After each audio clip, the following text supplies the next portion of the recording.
दोस्तों,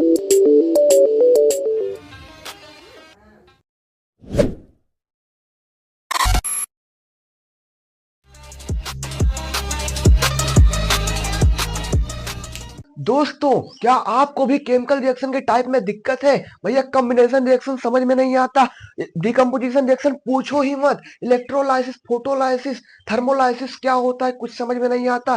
decomposition reaction तो है ही, लेकिन डिस्प्लेसमेंट रिएक्शन में बहुत सारी प्रॉब्लम्स होती हैं। कौन ज्यादा रिएक्टिव होता है, कौन कम रिएक्टिव होता है। और सबसे खतरनाक रिडॉक्स रिएक्शन है, जिसमें ऑक्सीडेशन रिडक्शन होता है, बाद में पता नहीं कहां से घुस जाता है ऑक्सीडाइजिंग एजेंट। और रेंसिडिटी में आप पूछो ही मत, कौन सी विटामिन डालना है, कैसे प्रिवेंट करना है। इन्हीं सब चीजों को देखते हुए मैं लेकर आया हूं आप सभी के लिए केमिस्ट्री का थर्ड लेक्चर, जिसमें हम लोग कॉन्सेप्ट को ताबड़तोड़ तरीके से, मजेदार तरीके से, निचोड़ तरीके से पढ़ने वाले हैं और फील करने वाले हैं। नमस्कार दोस्तों, क्यूरियस पाठशाला में आप सभी का स्वागत है। तो सबसे पहले देख लेते हैं आज हम लोग क्या क्या कवर करने वाले हैं। तो देखिएगा, टाइप्स ऑफ केमिकल रिएक्शन में combination reaction, decomposition reaction, displacement reaction, double displacement reaction और रिडॉक्स रिएक्शन बहुत अच्छे से समझाऊंगा, इस बात की प्रॉमिस मेरी है, ठीक। और रेंसिडिटी, कोरोजन, सारी चीजें डिटेल्ड कवर कराऊंगा। इससे पहले दो लेक्चर्स हो चुके हैं, अगर आपने नहीं देखे हैं तो वो डिस्क्रिप्शन में लिंक मिल जाएगा, उसको जाके देख लो। इससे पहले हमने बैलेंसिंग सीखा है, बहुत सारी चीजें सीखा है, करेक्टरिस्टिक सीखा है, सारी चीजें ट्रिक के माध्यम से, कॉन्सेप्ट फील के माध्यम से सीखे हैं। अगर उसको आपने नहीं देखा है तो देख सकते हैं, बाकी यहां से आप कंटिन्यू कर सकते हैं अगर आपको टाइप्स ऑफ रिएक्शन में रुचि है, ठीक। ठीक, तो चलिए शुरू करते हैं बिना देरी किए दो लाइनों के साथ। कौन सी दो लाइनें हैं? कि लहरों को शांत देखकर ये न समझना कि समंदर में रवानी नहीं है। कि लहरों को शांत देखकर ये ना समझना कि समंदर में रवानी नहीं है। जब भी उठेंगे तूफान बन के उठेंगे। शुरू करते हैं, जोश लेवल हाई रखना स्टार्ट करते हैं। चलिए सबसे पहले शुरू करते हैं कॉम्बिनेशन रिएक्शन के साथ। भैया कॉम्बिनेशन रिएक्शन होता क्या है, पहले ये तो बताओ। देखो, कॉम्बिनेशन नेम से ही पता चल रहा है, कॉम्बिनेशन मतलब कंबाइन हो रहा है, कुछ ना कुछ ऐसा प्रतीत हो रहा है, कुछ ना कुछ जुड़ रहा है, मतलब दो या दो से अधिक चीजें जुड़ रही हैं ऐसा प्रतीत हो रहा है। तो जी हाँ, बिल्कुल, कॉम्बिनेशन रिएक्शन एक ऐसी रिएक्शन होती है, मान लीजिए ये कोई दो रिएक्टेंट्स है, कोई दो चीजें हैं, ठीक। इन दोनों को हमने मिला दिया, कंबाइन कर दिया, तो देखो कोई नया सब्सटेंस फॉर्म हुआ ना। तो उसी प्रकार मेरे भाई कॉम्बिनेशन रिएक्शन एक ऐसी रिएक्शन होती है जिसमें जिसमें क्या होता है कि दो या दो से अधिक रिएक्टर्स मिलकर एक नए सब्सटेंस, एक नए प्रोडक्ट का फॉर्मेशन करते हैं, ठीक। जैसे मान लेते हैं आपके दोस्त का एग्जांपल, मान लीजिए सुशील कोई है और एक कोई सुशीला है, ठीक। अब मान लीजिए सुशील इनको पसंद करते हैं, ठीक। Just imagine, just for fun, ठीक। अब ये दोनों अगर साथ हो गए तो देखो कॉम्बिनेशन रिएक्शन हो गया ना, बिल्कुल। तो उसी प्रकार मेरे भाई मैं यही समझाना चाह रहा हूं कि कॉम्बिनेशन रिएक्शन क्या होता है, कि नेम से ही पता चल रहा है, मतलब कुछ ना कुछ कंबाइन हो रहा है। तो कॉम्बिनेशन रिएक्शन एक ऐसी रिएक्शन होती है जिसमें दो या दो से अधिक रिएक्टर्स मिलकर एक नया सब्सटेंस फॉर्म करते हैं। उसी को हम क्या बोलते हैं, कॉम्बिनेशन रिएक्शन बोलते हैं। देखो डिफिनेशन ऐसे अटैच कर दिया है कि आप लोग समझ पाए कैसे लिखना है, ठीक। देखो क्या है combination reaction, a reaction in which two or more combine to form single product. मतलब एक ऐसी रिएक्शन जिसमें दो या दो से अधिक रिएक्टेंट्स मिलके एक नए प्रोडक्ट का फॉर्मेशन कर रहे हो, ठीक। जैसे हमने एग्जांपल दे दिया सुशील और सुशीला, ठीक, क्लियर। किसी का नाम होगा तो बुरा मत मानिएगा प्लीज, ठीक। जस्ट फॉर फन हमने समझाने के लिए, हमने कॉन्सेप्ट को फील दिलाने के लिए नाम लिया है, ठीक। और बाकी एग्जाम्पल की बात करते हैं, ये एनसीईआरटी में क्या है, ये एक्टिविटी है, क्या है, एक्टिविटी है। क्या एक्टिविटी है, इससे क्वेश्चन बनता ही बनता है मेरे भाई, बार बार बनता है। देखो क्या होता है कि मैंने एक कोई सब्सटेंस लिया, जैसे क्विक लाइम मैंने ले लिया, और क्विक लाइम को जब वाटर के साथ हम रिएक्ट कराएंगे, जब क्विक लाइम को CaO को जब वाटर के साथ रिएक्ट कराएंगे तो क्या बन जाएगा, कैल्शियम हाइड्रो ऑक्साइड, जिसका दूसरा नाम, जिसका अच्छा नाम क्या है, स्लेक्ड लाइम है। स्लेक्ड लाइम क्या होता है, जब हम कैल्शियम ऑक्साइड को वाटर के साथ रिएक्ट करते हैं तो स्लेक्ड लाइम बनता है, क्लियर, बहुत बढ़िया। अब ऐसा क्वेश्चन बनता है, एमसीक्यू में भी बनता है, वैसे 2 मार्क्स में भी आ सकता है कि ये बताइए कि सिलेक्ट लाइम कहाँ यूज होता है। तो सिलेक्ट लाइम ध्यान से समझिएगा मेरे भाई, सिलेक्ट लाइम व्हाइट वॉशिंग में यूज होता है, जो मतलब आपके घर की पुताई होती नहीं है, वही सिलेक्ट लाइम है। बहुत बढ़िया, बहुत बढ़िया। और ये बहुत तेजी से रिएक्ट करता है किसके साथ, देखो ये बहुत तेजी से रिएक्शन होती है, जो CaO है और H2O जो है ये बहुत तेजी से रिएक्ट होता है, यहाँ एक्सप्लोजन होने के चांसेस रहते हैं, ठीक। और बात करते हैं इसी को, एक क्वेश्चन और बनता है, क्या बनता है कि अगर हम सिलेक्ट लाइम को CO2 से पास कर दें तो क्या बन जाता है। तो मैं बताना चाहूंगा, अगर सिलेक्ट लाइम को हम CO2 से कार्बन डाइऑक्साइड से जब रिएक्ट कराएंगे तो क्या बनेगा, कैल्शियम कार्बोनेट बनेगा और वाटर बनेगा। भैया ये क्या नई वाला है, पहले हमने क्या सीखा कि कैल्शियम ऑक्साइड क्विक लाइम जो है वो वाटर के साथ रिएक्ट करके स्लेट लाइम बना रहा है, जिसका यूज व्हाइट वॉशिंग में होता है। व्हाइट वॉशिंग में होने के बाद हम ये सीख रहे हैं कि अगर कार्बन डाइऑक्साइड को पास कर दे इसी के साथ तो क्या बन जाता है, कैल्शियम कार्बोनेट बन जाता है और वाटर बन जाता है। क्लियर, बहुत बढ़िया। अब एक क्वेश्चन और आ सकता है, क्या आ सकता है, कैल्शियम कार्बोनेट का अच्छा नाम क्या होता है, मार्बल होता है, लाइम स्टोन होता है, ठीक, बहुत बढ़िया। और इसका यूज जरूर आ सकता है MCQ में 1 मार्क्स में, तो ध्यान से समझिएगा, इसका यूज सीमेंट इंडस्ट्री में किया जाता है। बहुत बढ़िया, सीमेंट इंडस्ट्री में CaCO3 का यूज किया जाता है। क्लियर, बहुत बढ़िया। अब अगर बात करें, ये जो कैल्शियम हाइड्रोक्साइड है और CO2 है, ये स्लोली रिएक्ट करता है, क्या करता है, स्लोली रिएक्ट करता है और फॉर्म कर देता है, क्या फॉर्म करता है, कैल्शियम कार्बोनेट और वाटर को फॉर्म कर देता है। क्लियर, बहुत बढ़िया। और उसी प्रकार 2 रिएक्शन हमने समझा भी है दूसरे लेक्चर में, अगर आपने उसको नहीं देखा देख सकते हैं। कार्बन को अगर ऑक्सीजन के साथ रिएक्ट कराएंगे तो कार्बन डाइऑक्साइड गैस इवॉल्व होगी, ठीक, और हाइड्रोजन ऑक्सीजन को मिलाएंगे तो जाहिर सी बात है वाटर मिलेगा। अभी हम उसमें इलेक्ट्रोलाइसिस में इसका पूरा विस्तार जानेंगे, एक्टिविटी दी गई है, ठीक। तो आई होप कॉम्बिनेशन रिएक्शन अच्छे से समझ में आया होगा। एक बार 50 सेकंड के अंदर में मैं रिकैप देना चाहूंगा।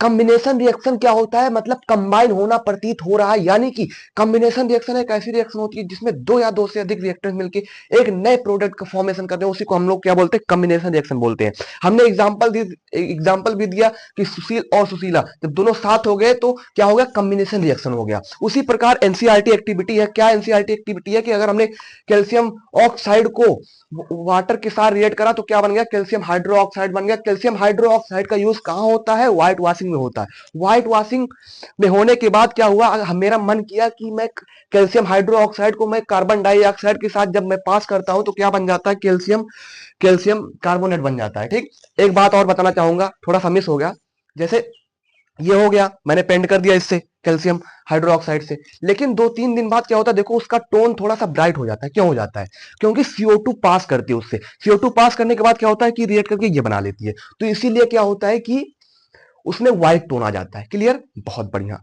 और ये हमने समझा ही दिया है। और ये जो कैल्शियम हाइड्रोक्साइड होती है इसके साथ क्या करती है, स्लोली रिएक्ट करती है और कैल्शियम कार्बोनेट और वाटर का फॉर्मेशन कर लेती है, ठीक। तो चलिए बढ़ते हैं नेक्स्ट टाइप की तरफ, डीकंपोजिशन रिएक्शन।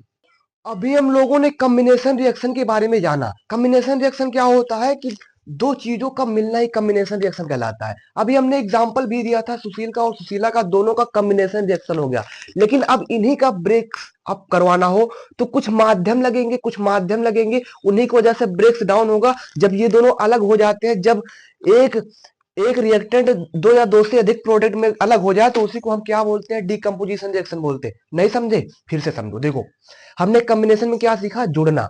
इसमें क्या होगा, टूट जाएगा। कोई एक रिएक्टेंट हो वो बहुत सारे प्रोडक्ट में टूट जाता है। जैसे हमने एग्जांपल दिया था सुशील का और सुशीला का, तो दोनों का कॉम्बिनेशन तो हो गया था, लेकिन इनके दोस्त ने क्या किया, आग में घी डालने का काम किया। तो उसी प्रकार क्या हुआ, इन दोनों का ब्रेकअप हो गया, ठीक। क्लियर, कोई बुरा नहीं मानेगा, मैं नाम केवल इसलिए लिया हूं कि आप लोग थोड़ा सा रिलेट कर पाए, ठीक, अपने रियल लाइफ एग्जांपल से, ठीक।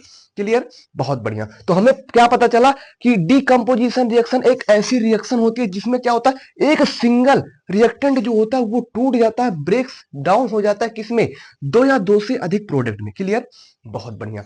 कहोगे भैया इतना तो समझ में आ गया कि 2 या 2 से अधिक उसमें ब्रेकअप हो जाता है, लेकिन अगर एग्जाम्पल आ जाए, थोड़ा सा केस बेस्ड क्वेश्चन आ जाए तो कैसे सॉल्व करेंगे, अभी एक एक चीजें क्लियर कराऊंगा, ये मेरा प्रॉमिस है। बस ध्यान से कंसंट्रेट करके देखिएगा। देखो क्या हुआ कि ये हमें पता चल गया, लेकिन इनके मतलब 3 टाइप होते हैं। मतलब 3 टाइप का मतलब क्या हुआ, जैसे मान लो ये दोनों मिले हुए हैं, अब इन दोनों को अगर अलग करना है तो कुछ ना कुछ माध्यम लगेंगे, थोड़ा सा जोर लगेगा, थोड़ा सा फोर्स लगेगा, फोर्स के साथ साथ थोड़ा सा क्या होगा, इन्वायरमेंटल भी प्रेशर थोड़ा लगता है, ठीक। तो उसी प्रकार समझाना ये चाह रहा हूं कि डिकम्पोजिशन रिएक्शन 3 टाइप्स की होती हैं। एक इलेक्ट्रोलाइसिस होता है, एक फोटोलाइसिस होता है, एक थर्मोलाइसिस होता है। मतलब इलेक्ट्रोलाइसिस क्या होता है, देखो, इलेक्ट्रो का मतलब क्या होगा, इलेक्ट्रिक, ठीक। और लाइसिस का मतलब क्या होगा, ब्रेक्स डाउन, ठीक। मतलब इलेक्ट्रोलाइसिस रिएक्शन क्या होती है, एक ऐसी रिएक्शन जिसमें इलेक्ट्रिसिटी के माध्यम से कोई कंपाउंड टूट रहा हो। कहोगे भैया समझे नहीं, देखो, मैंने एक एग्जांपल लिया, किसका एग्जांपल लिया, वाटर का। वाटर को मैंने अगर इलेक्ट्रिक करंट दे दिया, ईसी, अगर इलेक्ट्रिक करंट मैंने दे दिया, तो क्या हुआ कि ये टूट गया, किसमें किसमें टूट गया, हाइड्रोजन में और ऑक्सीजन में। जैसे हमने उधर देखा था हाइड्रोजन ऑक्सीजन मिलके वाटर बना रहे हैं, तो उसी प्रकार हाइड्रोजन ऑक्सीजन अलग हो गए वाटर से। मतलब कुछ ना कुछ माध्यम लगा, क्या माध्यम लगा, क्या मीडियम लगा, कि ये इलेक्ट्रिक करंट। क्लियर, बहुत बढ़िया। और ये एनसीईआरटी एक्टिविटी पूरा गिवन है, इसी का मैं निचोड़ यहां लिखा हूं। निचोड़ का मतलब क्या हुआ, क्वेश्चन पूछ सकता है कि वॉल्यूम रेशियो क्या होता है गैसेस का। तो हाइड्रोजन हाइड्रोजन 2 होता है और एक ऑक्सीजन होता है, ठीक। 2:1 होता है इसका वॉल्यूम रेशियो। क्लियर, बहुत बढ़िया।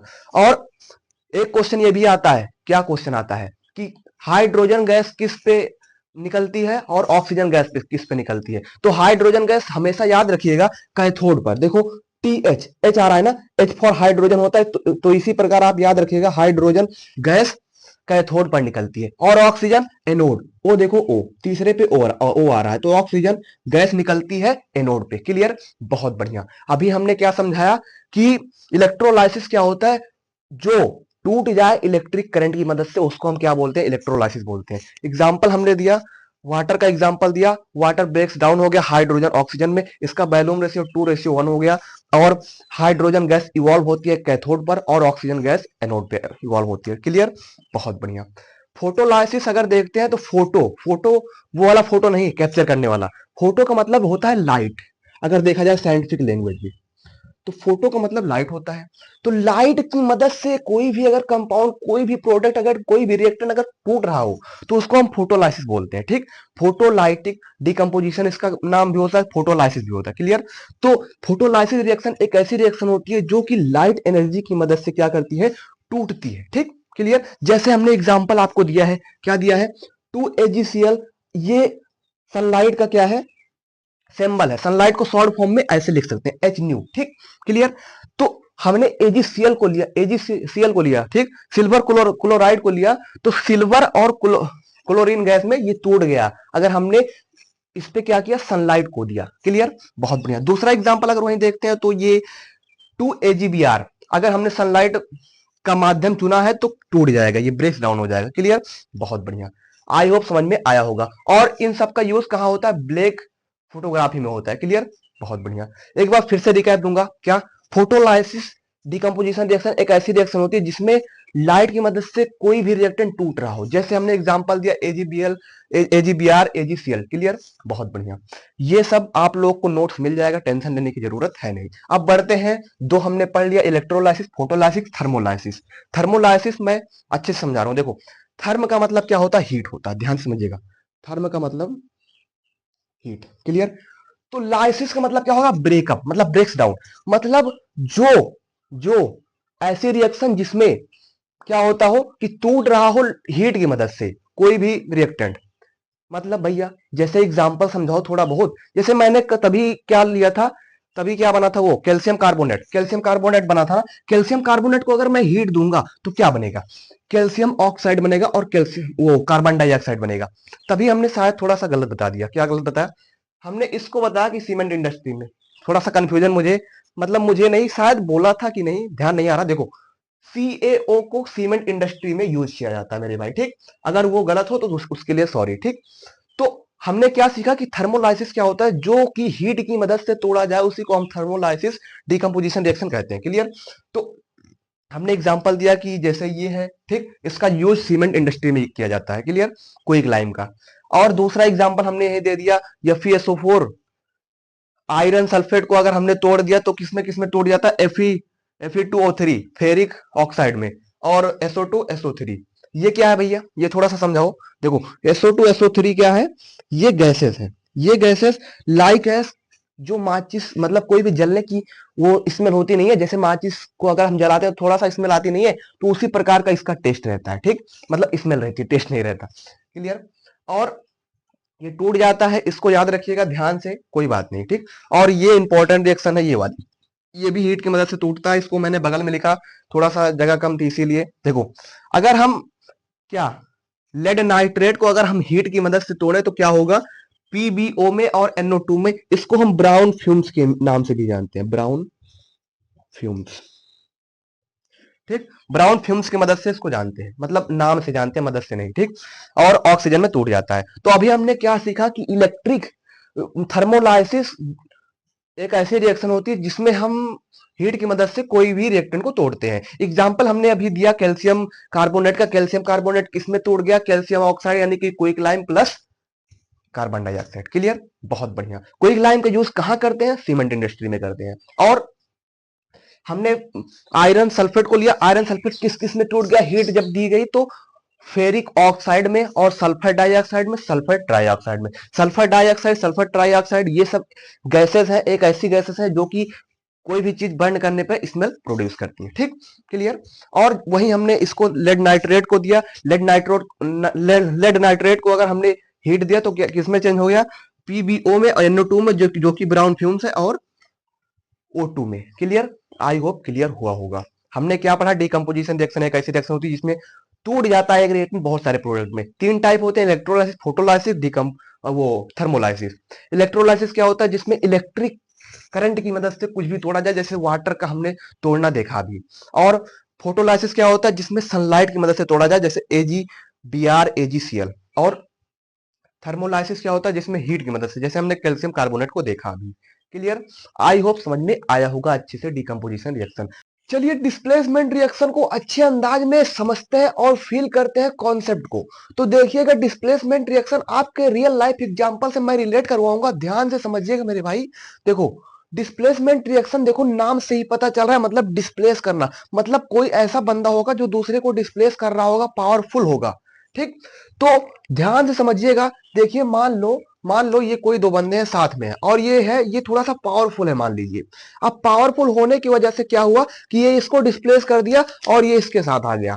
तो यही यहाँ वो कॉन्सेप्ट अप्लाई हो रहा है। तो हमें ये सीखने को मिला डिस्प्लेसमेंट रिएक्शन में कि डिस्प्लेसमेंट रिएक्शन एक ऐसा रिएक्शन होता है जो कि पावरफुल जो लोग होते हैं वो लेस पावरफुल लोग को क्या करते हैं, डिस्प्लेस कर देते हैं, मतलब उसको हटा देते हैं उस जगह से। तो मेरे भाई, डिस्प्लेसमेंट रिएक्शन वही है जो कि जिसमें लेस पावर मतलब लेस रिएक्टिव लोग जो रहते हैं वो डिस्प्लेस हो जाते हैं, किसके द्वारा, मोर रिएक्टिव के द्वारा। तो मेरे भाई वही है displacement reaction. Displace a reaction in which more reactive element, जिसमें ज्यादा रिएक्टिव एलिमेंट्स होते हैं वो डिस्प्लेस कर देते हैं लेस रिएक्टिव एलिमेंट्स। आप कहोगे भैया लेस रिएक्टिव मोर रिएक्टिव कुछ समझ में नहीं आ रहा। देखो, एक है रिएक्टिविटी सीरीज, उसको हम लोग को पढ़ना है और अच्छे से फील करना है, और सारा आपका कॉन्सेप्ट अप्लाई हो जाएगा। देखो, हमने क्या सीखा, डिस्प्लेसमेंट रिएक्शन एक ऐसी रिएक्शन होती है जिसमें क्या करता है, डिस्प्लेस कर देता है एक मोर रिएक्टिव एलिमेंट। ठीक, देखो रिएक्टिविटी सीरीज क्या कहती है, ये रिएक्टिविटी सीरीज है, इसमें क्या है कि ऑर्डर वाइज है, मतलब कौन सा एलिमेंट ज्यादा रिएक्टिव है, कौन से एलिमेंट के पास ज्यादा पावर है, कौन से एलिमेंट के पास ज्यादा इलेक्ट्रोपॉजिटिव एलिमेंट्स है। ठीक, देखो कौन कौन से, सबसे पहले देखो पोटेशियम है, फिर सोडियम है, फिर कैल्शियम है, फिर मैग्नीशियम है, फिर एल्युमिनियम है, फिर जिंक है, फिर फिर वो क्या कहते हैं, आयरन है, फिर उसके बाद लेड है, फिर हाइड्रोजन है, फिर कॉपर है, फिर मरकरी है, फिर गोल्ड है, फिर सिल्वर है। कहोगे भैया याद नहीं होगा, देखो मैं ट्रिक बता रहा हूं, ट्रिक अप्लाई कर लेना, याद हो जाएगा। देखो ट्रिक क्या है, कुड़ी नाल कार मांगो अल्टो, जिसको फिर लेकर हम कलकत्ता, मथुरा, गुलेलबाग, सोना। कहोगे भैया कौन सा ट्रिक बताया, देखो फिर से बता रहा हूं। देखो, कुड़ी नाल कार मांगो अल्टो, जिसको फिर लेकर हम कलकत्ता, मथुरा, गुलेबाग, और यस से कुछ भी कह सकते हो, सिलिकॉन कुछ भी कह सकते हो। ठीक, तो ये तो ट्रिक है, बाकी आप लोग इसको एक बार याद कर लीजिएगा क्योंकि बहुत ज्यादा इंपॉर्टेंट होने वाली है आपको metals and non metals chapter में। ठीक, क्लियर, बहुत बढ़िया। अब इन्हीं को देखते हुए हम यहाँ इसका एग्जाम्पल रिलेट करते हैं। हमने सीखा कि डिस्प्लेस करता है, तो एग्जाम्पल देखिएगा ध्यान से। मान लीजिए जिंक का अगर अगर जिंक जो ये क्या कहते हैं, जिंक जो एलिमेंट है इसका अगर हम रिएक्शन कराते हैं इसके साथ, मतलब कॉपर सल्फेट के साथ, अब देखो इस रिएक्टिविटी सीरीज में आप देखो कि जिंक ज्यादा रिएक्टिव है या कॉपर ज्यादा रिएक्टिव है। देखो जिंक कहाँ है, कुड़ीनाल, कार, मांगो, अल्टो, जिसको, जिंक यहाँ है, और कॉपर कहाँ है, copper copper copper copper copper 9 number पे है, यानी कि जिंक इससे ज्यादा पावरफुल है। तो जिंक ज्यादा पावरफुल है इसलिए क्या किया, इसने डिस्प्लेस कर दिया इसको, तो क्या बन गया आगे चल के, जिंक सल्फेट बन गया, और ये बेचारा आगे मतलब बाहर हो गया। जैसे ये फंडा चलता है रियल लाइफ एप्लीकेशन में। मान लीजिए मैंने सुशील और उनका एग्जांपल दिया था सुशीला का, तो मान लीजिए सुशील और सुशीला यहाँ बैठे हुए हैं, यहाँ मान लीजिए मोहित कोई आ गया, ठीक। अब मोहित ज्यादा रिएक्टिव है तो इसको डिस्प्लेस कर दिया, किसको, सुशील को, और यहाँ मोहित और सुशील हो गए, और यानी यहाँ सुशील अलग हो गए। क्लियर, बहुत बढ़िया।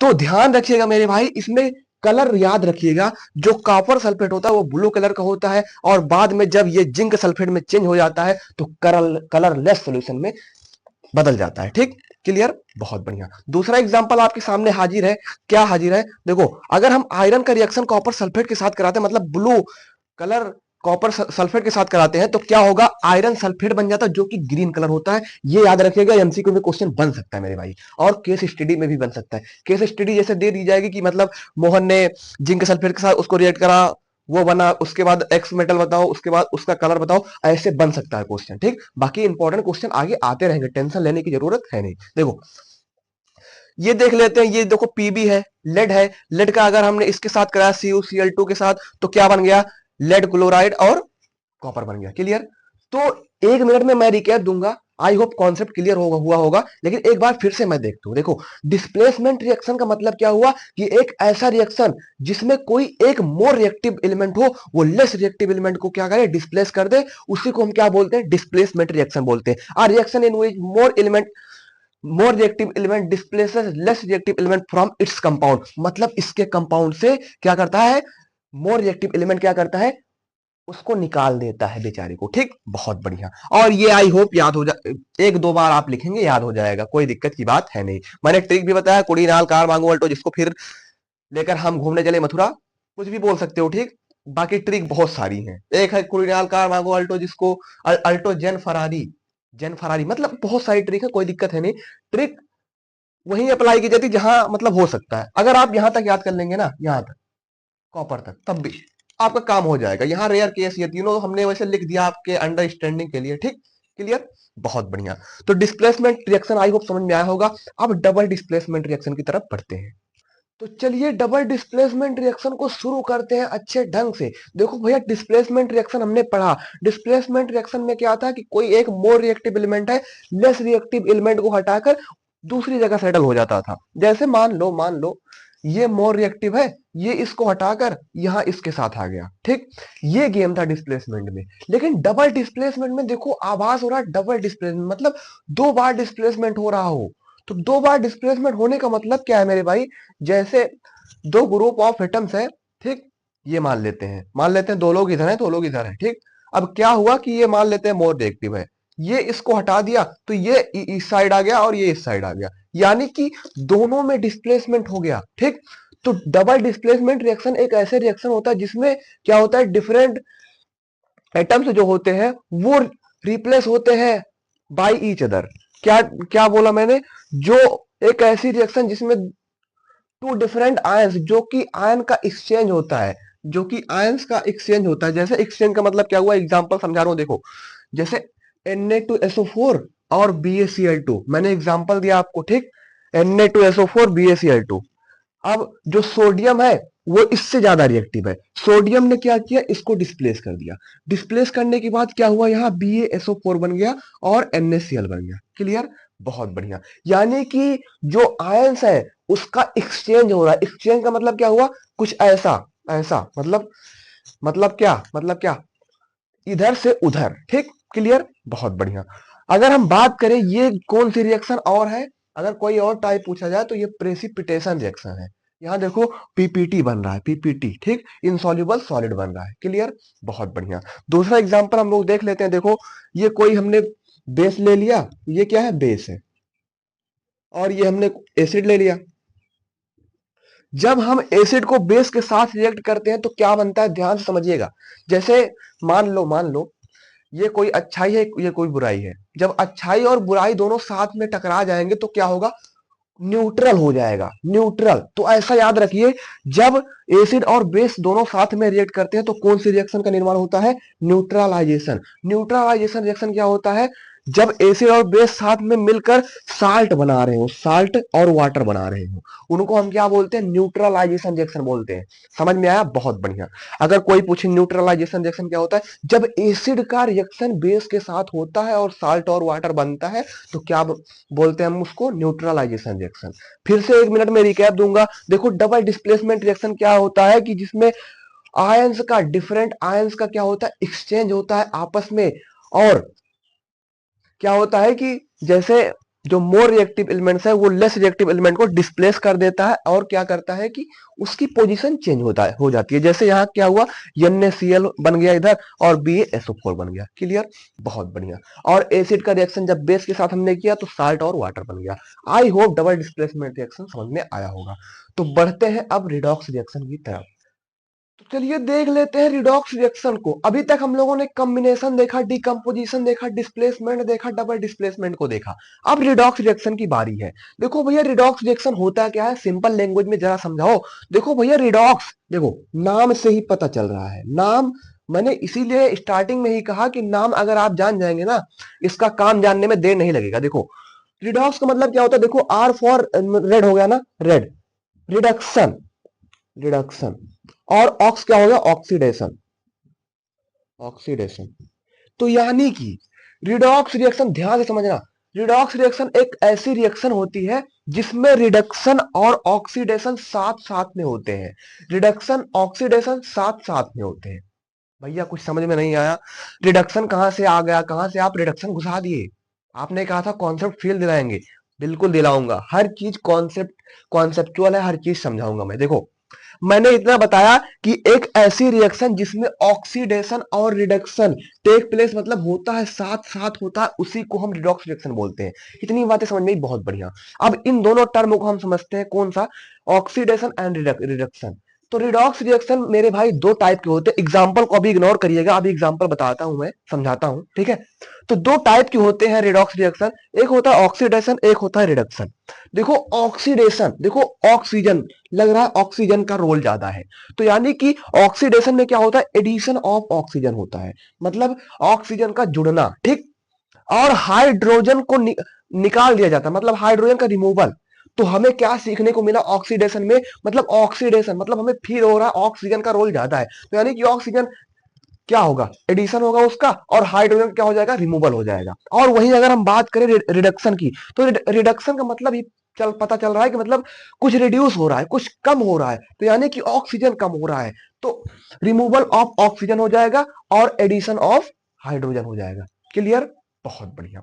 कहो कि भैया अब थोड़ा सा क्वेश्चन दिखाओ, क्वेश्चन कैसे आता है। देखो मैंने क्या समझाया कि एडिशन ऑफ ऑक्सीजन, ऑक्सीजन वो ऑक्सीडेशन होता है, और रिमूवल ऑफ ऑक्सीजन रिडक्शन होता है। तो देखो एक एग्जांपल है CuO plus H2 CO plus H2O। अब देखो CuO और इस साइड कितना क्या है, केवल Cu बचा है, तो यानी कि इधर क्या है, ऑक्सीजन कम हो गया। देखो रिएक्टेंट साइड ऑक्सीजन इसमें ऐड था लेकिन इधर रिड्यूस हो गया, तो यानी कि इसमें क्या हो गया, रिडक्शन हो गया। क्या हो गया, रिडक्शन हो गया। ध्यान समझना, रिडक्शन हो गया, ठीक। तो रिडक्शन क्या हुआ मेरे भाई, कॉन्सेप्ट फील दिला रहा हूं, ध्यान समझिएगा। देखो यहां CuO था, यानी कि ऑक्सीजन कॉपर के साथ था, लेकिन इधर आते आते क्या हुआ कि इसने इसको डिस्प्लेस किया और क्या हो गया कि ये अकेला हो गया, यानी कि ऑक्सीजन का रिमूवल हो गया, तो यानी कि रिडक्शन हो गया।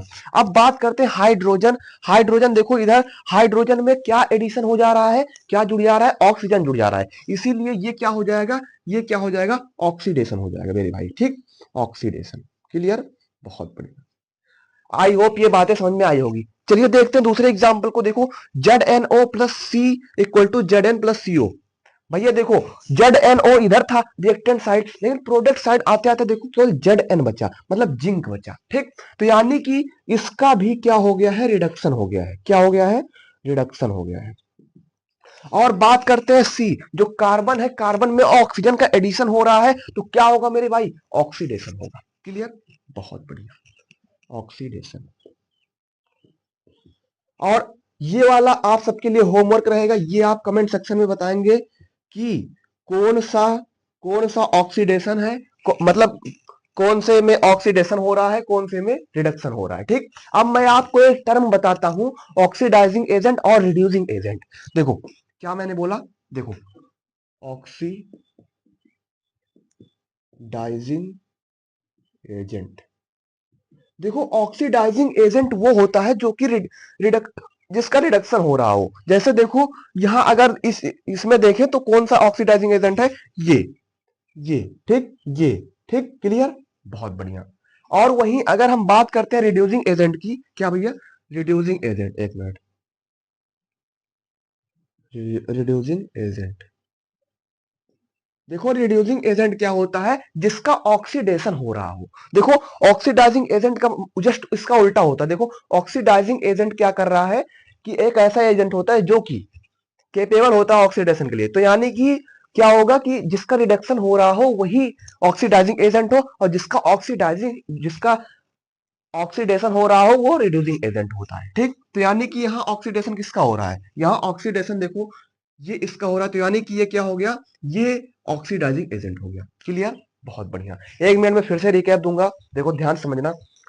रिडॉक्स रिएक्शन एक ऐसी रिएक्शन होती है जिसमें ऑक्सीडेशन रिडक्शन साथ साथ में होता है। ठीक, ऑक्सीडेशन क्या होता है, addition of oxygen, removal of hydrogen, और एडिशन रिडक्शन क्या होता है, removal of oxygen, addition of hydrogen. Clear, हमने एग्जांपल देकर समझाया, इसका आंसर आप दे दीजिएगा कमेंट में। ठीक, क्लियर, बहुत बढ़िया। अब चलते हैं अपने लास्ट टॉपिक की तरफ, रेंसिडिटी एंड कोरोजन, और इस चैप्टर को खत्म करते हैं। तो चलिए जान लेते हैं रेंसिडिटी और कोरोजन को। अभी हम लोगों ने ऑक्सीडेशन रिएक्शन को पढ़ा।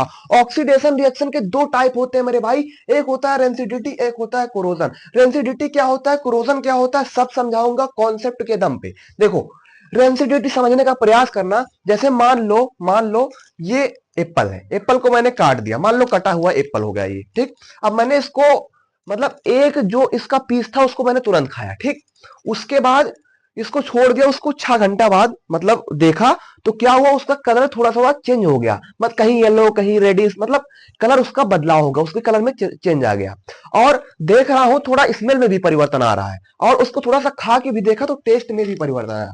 तो मेरे भाई रेंसिडिटी क्या होता है, ऑक्सीडेशन ऑफ फूड, मतलब भोजन का खराब होना, मतलब फूड का खराब होना, मतलब उसके स्मेल में उसके टेस्ट में परिवर्तन आना। तो भैया रेंसिडिटी वही होता है जो कि खाना खराब जाता है। जैसे गर्मी के मौसम में देखो बहुत जल्दी जल्दी ऑक्सीडेशन होता है, इसीलिए खाना जल्दी खराब हो जाता है। तो मेरे भाई रेंसिडिटी क्या होता है, इट इज अ प्रोसेस, ये स्लो स्लो ऑक्सीडेशन ऑयल और फैट। देखो ऑयल और फैटी जो फूड होते हैं वो जल्दी खराब हो जाते हैं। क्यों खराब हो जाते हैं, क्योंकि उसमें ऑक्सीडेशन की प्रोसेस जल्दी होती है। ठीक, क्लियर, बहुत बढ़िया। फूड मटेरियल्स में जो जिसकी वजह से हमारे फूड जो होते हैं क्या कर देते हैं, रैंसिड हो जाते हैं, और रिजल्ट देते हैं, क्या देते हैं, change in smell and change in taste. Clear, जो मैंने अभी समझाया वही है, यहां मैंने डिफिनेशन अटैच कर दिया है। रेंसिडिटी फिर से समझने का प्रयास करना। भोजन जब खराब हो जाता है, जैसे मैंने एग्जांपल समझाया कि मान लीजिए एप्पल को मैंने छोड़ दिया तो थोड़ी देर बाद स्मेल चेंज हो जाएगा और टेस्ट भी चेंज हो जाएगा। क्लियर, बहुत बढ़िया। अब ये तो समझ में आ गया, अगर इसको प्रिवेंट करना हो तो क्या करोगे। अब मान लीजिए आपने एप्पल को काटा, एप्पल को काटने के बाद उसको अगर प्रिवेंट करना है तो आप उसको रेफ्रिजरेशन कर सकते हैं, मतलब आप उसको फ्रिज में रख सकते हैं। फ्रिज में रखेंगे तो क्या होगा, उसमें ऑक्सीडेशन की प्रोसेस स्लो हो जाएगी। ठीक, मतलब खराब होगा ऐसा नहीं है, खराब नहीं होगा, खराब होगा लेकिन कुछ टाइम बाद खराब होगा। क्लियर, बहुत बढ़िया। और कुछ एंटीऑक्सीडेंट्स भी मिला सकते हैं हम अपने भोजन में। ठीक, जो कि मतलब ऑक्सीडेशन की प्रोसेस को रोकते हैं। क्लियर, बहुत बढ़िया।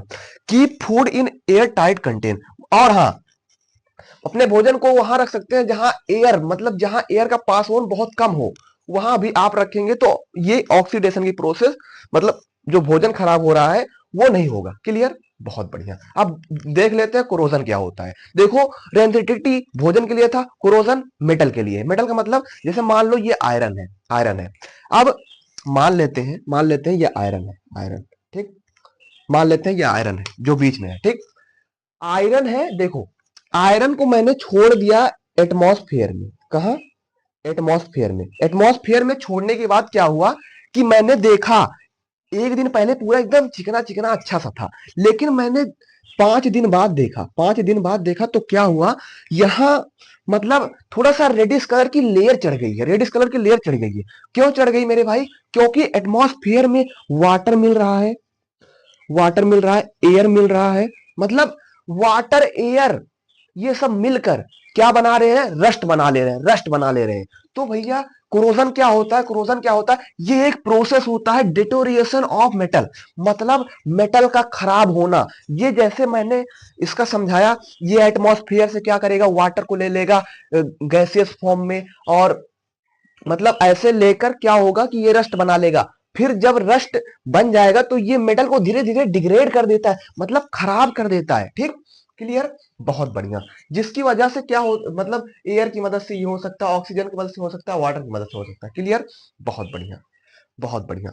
अब इसको कैसे प्रिवेंट कर सकते हैं हम? मान लो इस पे अगर मैं चाह रहा हूं कि इस पे रस्ट ना लगे, मतलब ये खराब ना हो, तो इस पे हमें क्या करना पड़ेगा? अगर मुझे बचाना है इसको, तो इसको हम पेंटिंग कर सकते हैं, या गल्वनाइजिंग कर सकते हैं, या इलेक्ट्रोप्लॉटिंग कर सकते हैं। ठीक, जो कि ये इलेक्ट्रिसिटी के द्वारा होता है। क्लियर? मैंने क्या समझाया? क्रोजन एक ऐसी प्रोसेस होती है जिसके द्वारा मेटल खराब हो जाता है। मेटल खराब किसके द्वारा होता है? मतलब किस कारक के द्वारा होता है? Air, oxygen, water. क्लियर? और इसको कैसे प्रिवेंट कर सकते हैं? तो पेंटिंग, गैल्वेनाइजेशन, इलेक्ट्रोप्लॉटिंग की मदद से। अब 1 मिनट में मैं रिकैप दूंगा, मैंने क्या समझा। ऑक्सीडेशन के 2 टाइप होते हैं, एक रेंसिडिटी होता है, क्रोजन होता है। रेंसिडिटी में क्या होता है? भोजन खराब हो जाता है, जिसकी वजह से उसके रिजल्ट में देखा जाए तो टेस्ट और स्मेल में परिवर्तन आ जाता है, और इसको बचाने के लिए एंटीऑक्सीडेंट रेफ्रिजरेशन का उपयोग कर सकते हैं। और इधर हम बात करें तो कोरोजन क्या होता है? डिटोरिएशन ऑफ मेटल, मतलब मेटल का खराब होना किसकी वजह से? वाटर, एयर, ऑक्सीजन की मदद से। ठीक, इसको अगर बचाना है तो क्या करना पड़ेगा? इलेक्ट्रोप्लॉटिंग कर सकते हैं, गैल्वेनाइजेशन कर सकते हैं, पेंटिंग कर सकते हैं। ठीक, तो इसी के साथ खत्म होता है अपना चैप्टर। ये चैप्टर मैंने 3 लेक्चर में खत्म कर दिया है, एकदम कंसाइज वे में, मतलब अच्छे से डेप्थ में अच्छे से पढ़ा दिया हूँ। ठीक, 30 मिनट का, 35 मिनट का, ये शायद 40-50 मिनट का जाएगा। मैंने मतलब तीनों लेक्चर इतने डेप्थ में, इतने अच्छे से समझाया है कि आप लोग को कोई दिक्कत है नहीं। अगर आपने इससे पहले 2 लेक्चर नहीं देखे, उसको देख सकते हैं, कोई दिक्कत है नहीं, क्योंकि मैंने सारे कॉन्सेप्ट, सारे टॉपिक, सारी रिएक्शन, सारी एक्टिविटी सारा कवर करा दिया। और मैंने ये भी बताया है कि बोर्ड में क्वेश्चन कैसे आते हैं। ठीक, और इंपॉर्टेंट क्वेश्चन भी मैं लाऊंगा। अभी तो सेशन स्टार्ट हुआ है। ठीक, क्लियर? तो ये चैप्टर खत्म होता है, इसके बाद मैं वो कम्युनिटी पोस्ट पे पोल करूंगा, जिस चैप्टर पे ज्यादा वो रहेगा वही चैप्टर मैं पढ़ाऊंगा। ठीक, इसके बाद साइंस में, और इसके बाद मैथ में स्टार्ट करने वाला हूँ ट्रिग्नोमेट्री से। ट्रिग्नोमेट्री सबको बहुत हार्ड लगता है ना, बहुत आसान लगेगा, ये मेरा प्रॉमिस है। ठीक, बाकी रैप सॉन्ग्स भी आएंगे। आज तक यूट्यूब पर रैप सॉन्ग्स बहुत कम दिखाई देते हैं, है ही नहीं रैप सॉन्ग्स मैथ और साइंस की। मैं प्रॉमिस करता हूँ रैप सॉन्ग्स भी लाऊंगा, रैपिड रिवीजन भी लाऊंगा, और डेप्थ में कॉन्सेप्ट को भी फील दिलाऊंगा, और इंपॉर्टेंट क्वेश्चन भी दूंगा। ठीक, मैं इस बात की प्रॉमिस लेता हूं, अगर तू 30% पे बैठा होगा ना, तो तू 80 तक, 90 तक जा सकता है। अगर तू 60 पे बैठा होगा ना, 90 से 95 पे जा सकता है, या 100 तक जा सकता है। बस बिलीव जताना इस भाई के ऊपर। बस बिलीव का मतलब क्या हुआ कि कुछ लोग कहेंगे कि इतनी कम उम्र में क्या ही पढ़ाता होगा। देखो भाई, मैं अपनी बड़ाई नहीं कर रहा हूं। ठीक, पहली बात। दूसरी बात ये, आप पहले कंटेंट देखिएगा, उसके बाद आप सबको खुद आभास होगा क्या सही है क्या गलत है। मैं यहाँ इसलिए यूट्यूब पर आया हूं क्योंकि इंडिया अभी कहीं ना कहीं लैग कर रहा है। इंडिया के एजुकेशनल फील्ड में अभी कुछ ना कुछ लैकिंग है। क्लास 9th और क्लास 10th, 11th में भी, 11th भी सरप्राइज है, कुछ दिन में आपको देखने को मिलेगा। ठीक, देखो क्या लैग कर रहा है कि आजकल टीचर स्लाइड तो पढ़ा के चले जाते हैं, लेकिन जो स्टूडेंट है उसकी सोचने की क्षमता डाउन हो चुकी है। इसीलिए मुझे आप देखते होंगे तीनों लेक्चर में मैं डेली लाइफ से रिलेट करके पढ़ाता हूं, और इसीलिए पढ़ाता हूं कि आप उसको समझ सके, फील कर सके, और अच्छे से कॉन्सेप्ट को समझ सके। और इस बात का मतलब मैं क्या बोलूंगा, सीबीएसई 2026 इस साल का पेपर मैथ में सारे टीचर्स यूट्यूब पर पढ़ाए, बच्चों का रिएक्शन ऐसे रहा मतलब कुछ इंटेलिजेंट लोग थे जो कर लिए, लेकिन जो हार्ड वर्किंग था, जिसका थोड़ा सा आईक्यू कम था, वो मैथ का पेपर नहीं कर पाया। वो 30 नंबर 40 नंबर पे अटक गया। मतलब ऐसा सभी लोग बोल रहे हैं, ठीक। और बोल रहे हैं ऐसा हुआ भी है। तो टीचर के ब्लंडर में नहीं आना। जैसे मैं अगर कहूं कि नहीं मुझे ही फॉलो करो, तो ऐसा बिल्कुल मत करना। ऐसा बिल्कुल क्यों मत करना? क्योंकि मैं इधर से अपना एफर्ट दे रहा हूं, उधर से आप अपना एफर्ट दीजिए। एफर्ट का मतलब क्या हुआ? मैंने इतना पढ़ाया ना, अच्छे से एक्सप्लेन किया, अब आपको समझ में आ गया होगा। लेकिन इसी को आप 1 घंटे बाद फिर से रिवाइज करिए, भैया ने क्या पढ़ाया था। नोट्स आप देख लीजिए, नोट्स बना लीजिए, ठीक। क्योंकि सेल्फ सेल्फ कॉन्फिडेंस तभी बूस्ट होता है जब सेल्फ प्रिपरेशन होती है, ठीक। बाकी अगर कोई टीचर कहे कि मेरे लेक्चर में आ जाना, कुछ मत करना, 100 नंबर दिला दूंगा, तो ये सब केवल व्यूज बढ़ाने का धंधा है और कुछ नहीं है। ये वीडियो कंट्रोवर्शियल भी हो सकता है, लेकिन मैं ये इसलिए बोल रहा हूं कि इंडिया का एजुकेशन सिस्टम अभी भी नहीं सही हुआ है। कुछ सही हुआ है, लेकिन अभी पूरे रूप मतलब पूर्ण रूप से सही नहीं हुआ है, ठीक। तो मैं प्रयास करूंगा सही करने का, ठीक। बाकी अगर मेरे पढ़ाने का एफर्ट अगर थोड़ा भी अच्छा लगा हो मेरे प्यारे भाई बहन, तो अपने दोस्त के साथ शेयर करना कि भैया पढ़ाते हैं, ठीक है, और कॉन्सेप्ट को फील दिलाते हैं, ठीक। तो मिलते हैं नेक्स्ट लेक्चर में नेक्स्ट चैप्टर के साथ। तो अभी के लिए मैं साइन अप करता हूँ इस चैप्टर से। मिलते हैं नेक्स्ट लेक्चर में। Take care, bye bye, Vande Mataram.